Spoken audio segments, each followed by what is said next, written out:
Hello. Wow, that was weird. Hello, my name is Jordan Alexandre, and I'm here to say my story about recovery. It's been a long journey since I last partook in weed, at least. About a year since I've tangled with the beast. And I'm happy to say I am the happiest I have been in a very long time. But this story that is set in rhyme will not necessarily be the best. It's going to cover topics that you may want to shut your ears for.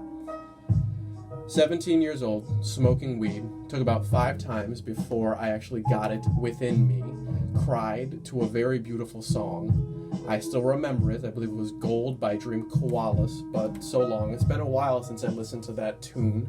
I think it happened sometime in June, actually. It was at least summer of my 17th year, and from then till about 23, 24 even, I have been with weed, and she has been here. It's been a very, very long time since I've smoked weed, or else it's felt like it, but it's fine. But it's fine. I'm trying to see exactly where I want to put my needle head on this time, on this rhyme.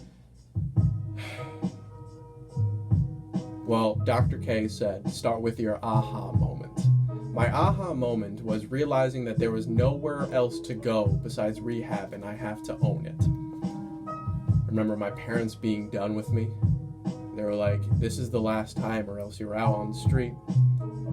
And even IOL didn't want anything to do with me. They said I was on repeat. And that just means I would go through the system. I'm very good at saying all the right things. But I feel like, and this is an important part, queens and kings, the reason I would like to become a recovery support specialist, someone who helps someone who's gone through what I've been through, is because it helps me better understand myself. It helps me better understand who.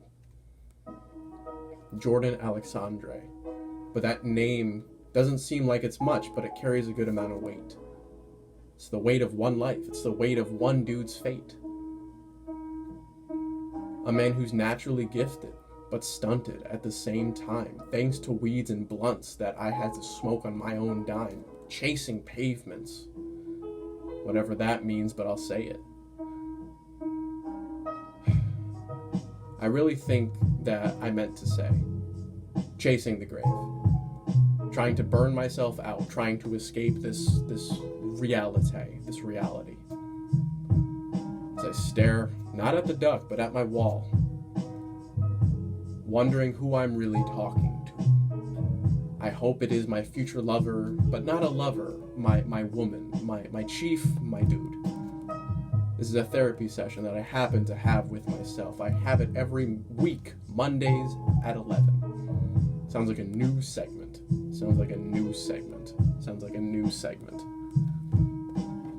But before you judge the fact that he still does mushrooms, LSD, but he's cutting back, you see. I'll even throw in wine, the occasional beer, and vaping on the daily. You see, I'm not fixed, I'm very broken.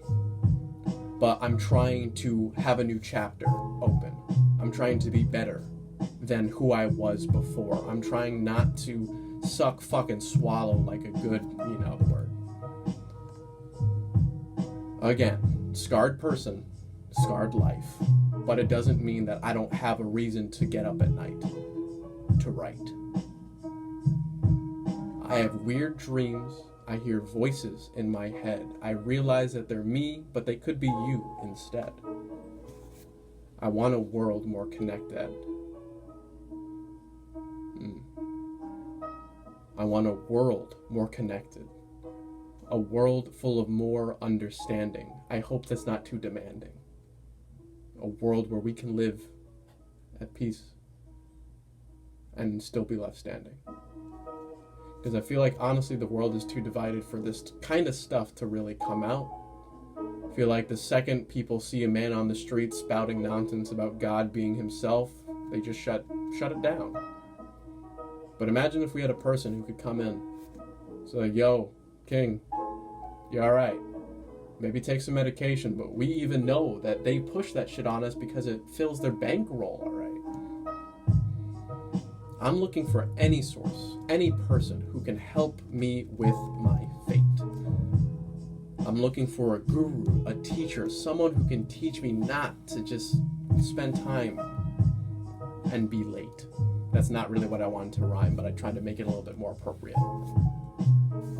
But if you made it this far, know that pen ain't broken yet. Can speak to the universe. I'm a very gifted kid. If you ever seen X-Men, kind of like Xavier. That's what I named him. He's a really good dude. He's my son.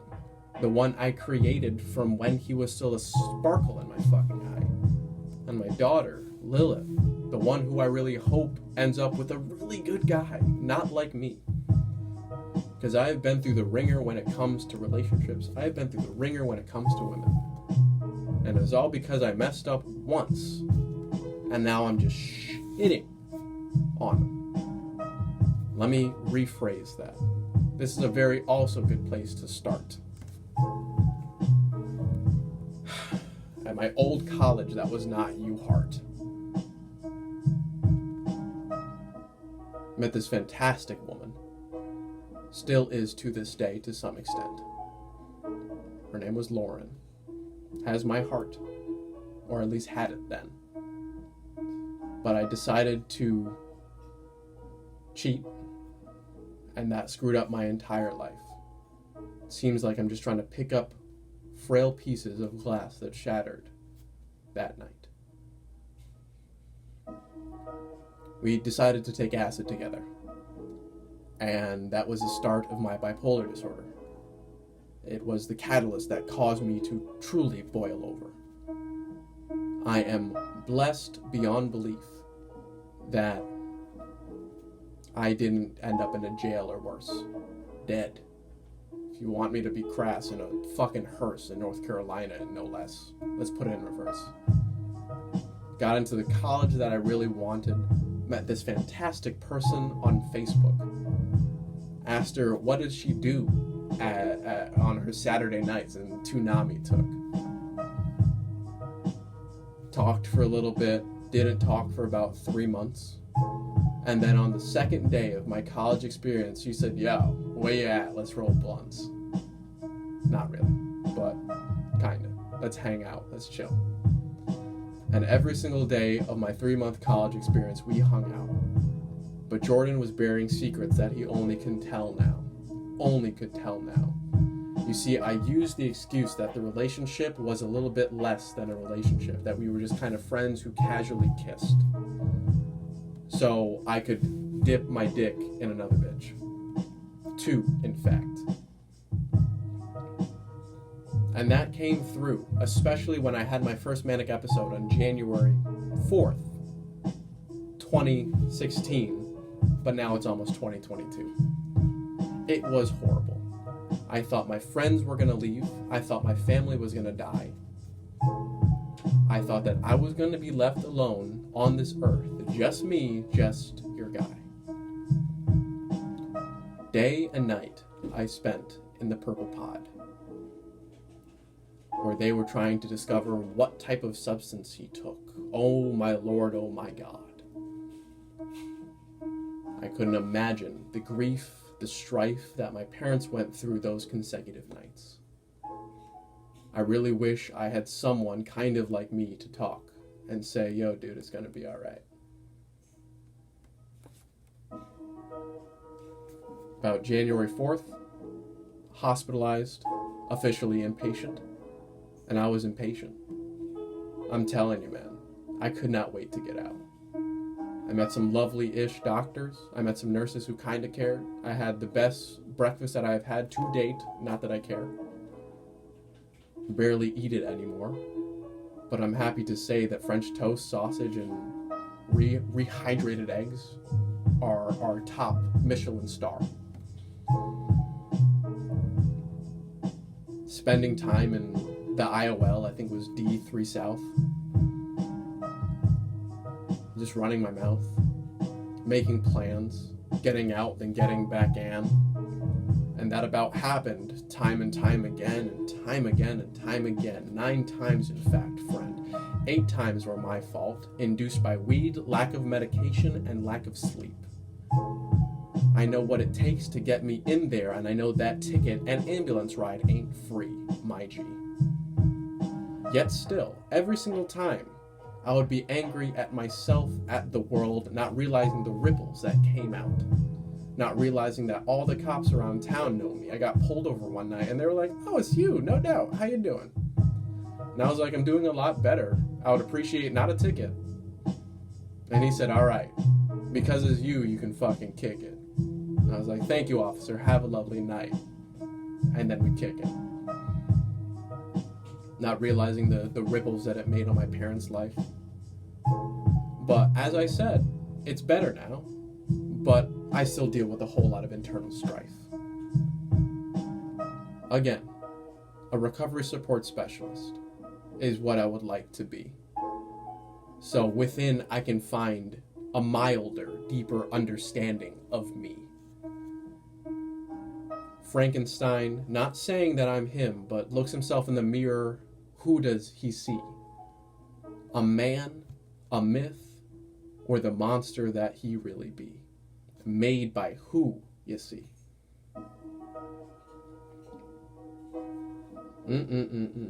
Let me tell you about school.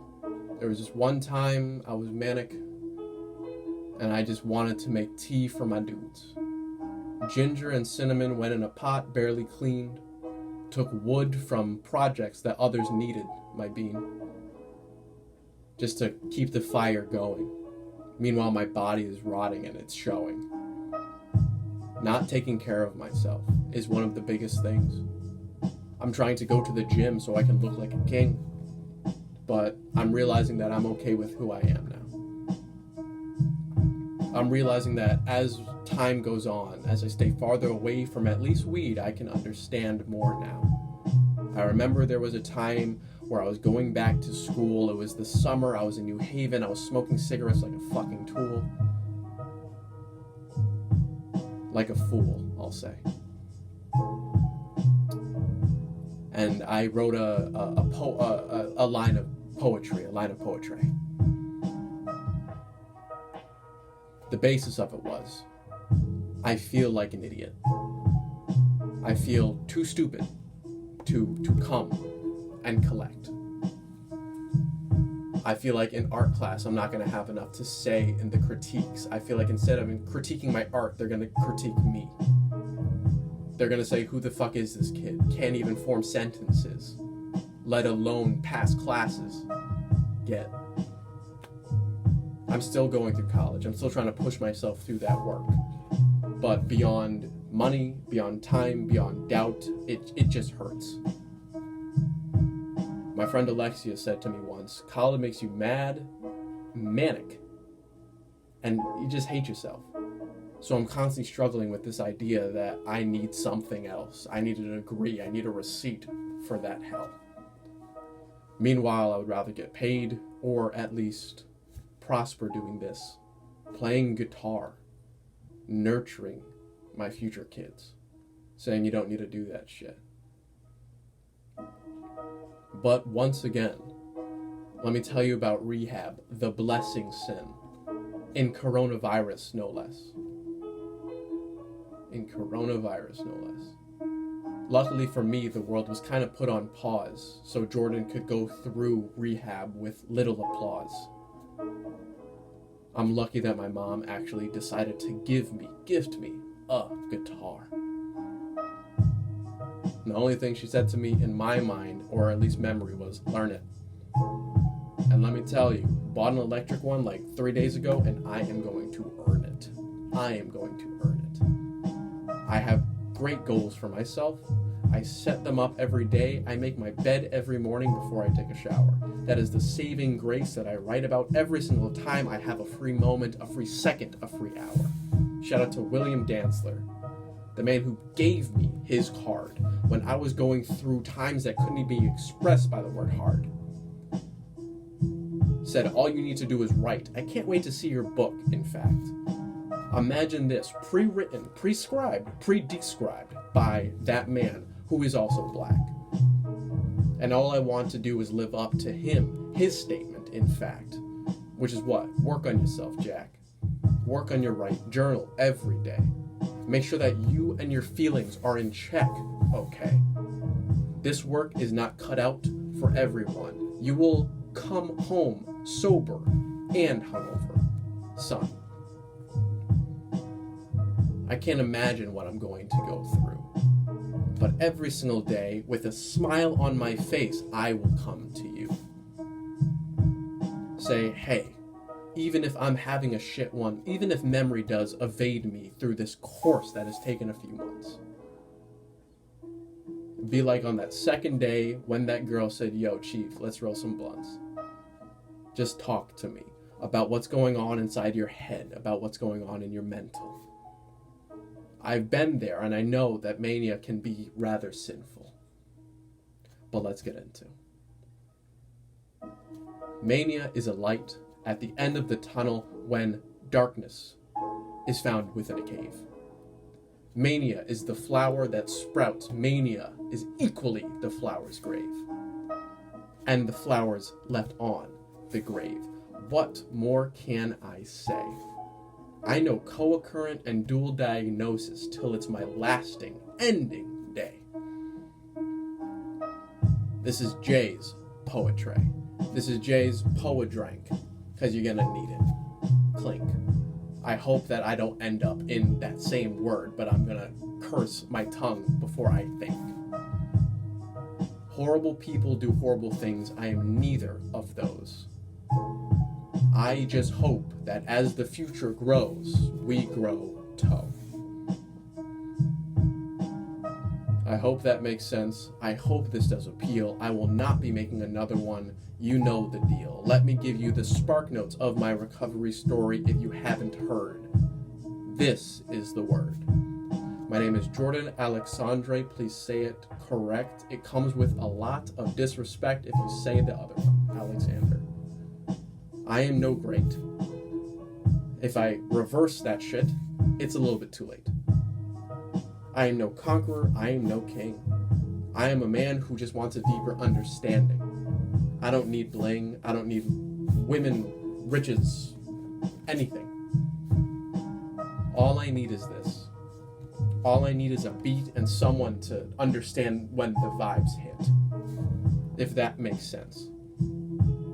I need a mirror of reflection. I need a reason to get up in the morning. That's not just guitar or leaving my house just to come back from very far. I'm planning a road trip, don't you know? And I realized that what my friend said actually might come true. When you come back and you sit in the same seat, I hope you feel refreshed but realize the same problems will be. I do not wish for that sentence to be repeated. One more time for free. This is my story of recovery. Ever since 17 till about 24, I've been smoking weed. Doing other substances, but that was the one I need.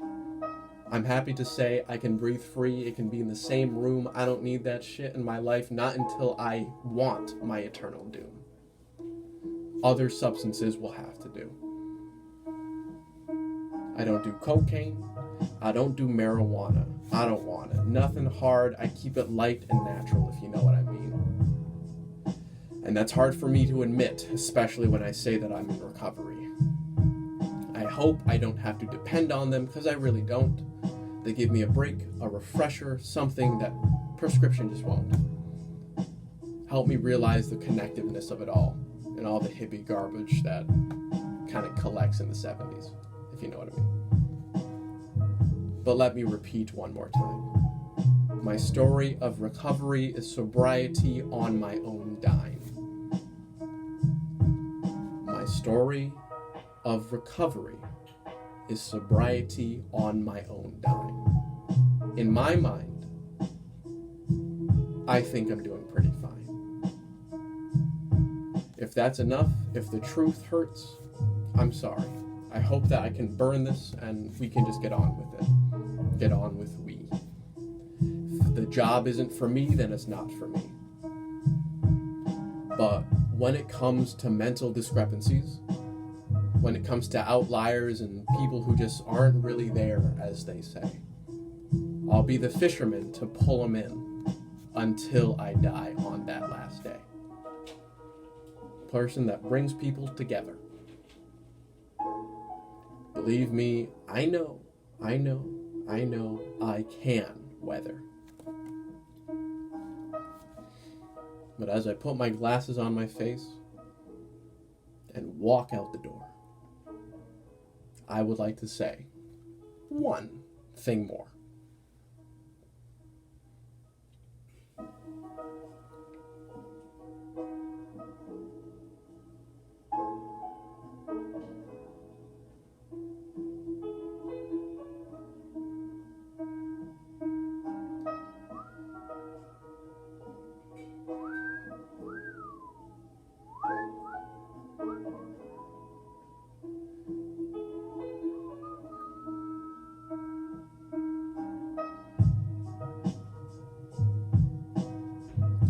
Thank you for listening to my story of recovery, best I could. Thank you. Comes from the heart, it really does. Every single word, freestyle. No written down, no nothing. All from the top. All from the heart, I would say. I'm not trying to get in bed with anybody with this track. I'm not trying to get a job, I'm just trying to let you know, this is Jay. Okay. Felt good. Feels good. Feels good, dude. Feels good. I hope that we have a prospering relationship as any employer would. But if it doesn't work out, if I'm not your dude, it's okay. No hard feelings. I'll make it without any attitude. Just, I hope I can meet William one day and say, here's that book, and I'll sign it with your name. Thank you.